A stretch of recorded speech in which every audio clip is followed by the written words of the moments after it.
न्यायालयाच्या कोल्हापूर सर्किट बेंचमध्ये या बोलतात।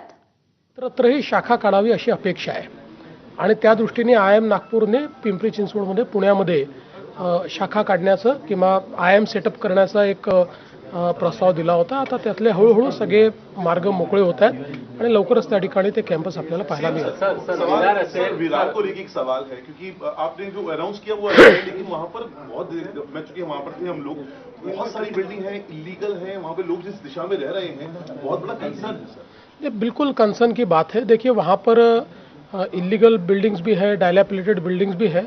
अब इस पर्टिकुलर बिल्डिंग को भी नोटिस भी दिया गया था और स्ट्रक्चरल ऑडिट के लिए भी नोटिस दिया गया था, लेकिन कई बार क्या होता है, लोग गरीब है, लोगों को आप कितना भी कंपेल करो तो भी लोग सोचते हैं कि हम कहाँ जाएंगे, या फिर वहाँ से उनका एक प्रकार से जो व्यवसाय वगैरह होता है वो जुड़ा हुआ होता है, तो आप दूसरी जगह भी दो तो लोग तुरंत जाना नहीं चाहते। तो ये सारी प्रोसेस बड़ी कठिन है, लेकिन मुझे ऐसा लगता है कि ऐसे मामलों में थोड़ी कड़ाई भी हमको दिखानी पड़ेगी, क्योंकि लोगों की जान ये ज़्यादा महत्व की है। सर बिल्डर के ऊपर कोई कार्रवाई की जाएगी जो नहीं, वो तो सारी उसकी मतलब जो तफ्तीश है वो की जाएगी और कार्रवाई की जाएगी।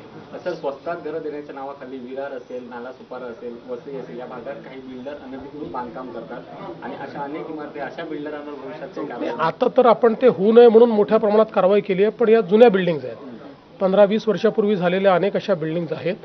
आता त्याला रेग्युलराइज कसं करता येईल, त्याचं स्ट्रक्चरल ऑडिट कसं करता येईल असं वेळोवेळी आपण करतो। मी आता महानगरपालिकेला पुन्हा सूचना दिलेल्या आहेत की त्यांनी तात्काळ अशा प्रकारच्या सगळ्या बिल्डिंगचं स्ट्रक्चरल ऑडिट सुरू करावं। महापालिका जर पाहिला असेल त्याच्या कारभारावर सातत्याने प्रश्नचिन्ह उपस्थित केले जात होते, तुम्ही काही वेगळी याची चौकशी लावणार आहात का? निश्चितपणे चौकशी करूच। आपल्याला माहिती आहे की आम्ही वसई विरारच्या संदर्भात अतिशय कडक भूमिका घेतलेली आहे आणि आता तर ईडीने देखील जी कारवाई केली आहे ते आपल्या सर्वांसमोर आहे।